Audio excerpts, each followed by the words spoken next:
Here is a timeline that sounds completely made up, but happens to be true. Humanity discovered an entire world nearly a century ago, and it still hasn't completed a single trip around the sun. A single year on this frozen rock lasts 248 Earth years. That means the clock officially started ticking back in 1930 when we first spotted it. The astronomer appearing through the telescope was Clyde Tombaugh, and his discovery officially put Pluto on humanity's map. Because of that massive 248-year orbital loop, the very first full year since Tombaugh found it won't actually finish until March 23, 2178.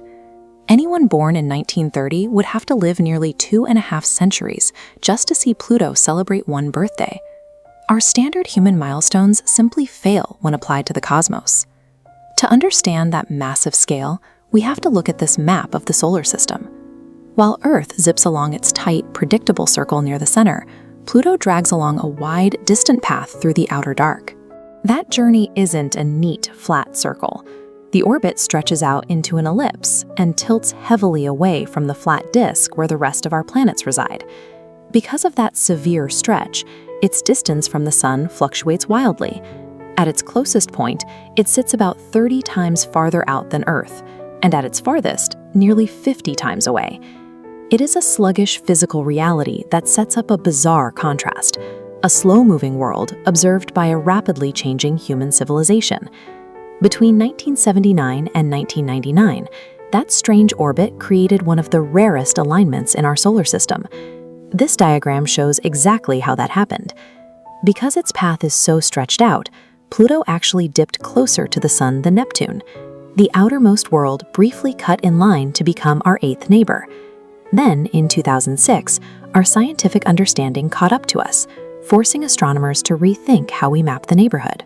An international vote officially revoked Pluto's status as the 9th planet, reclassifying it as a dwarf planet. Think about the timeline here. Humanity fiercely debated, voted on, and stripped Pluto of its job title before it even completed a single year on our watch. Despite the demotion, we still wanted a closer look. NASA launched the New Horizons spacecraft, pushing far into the outer solar system to physically visit it.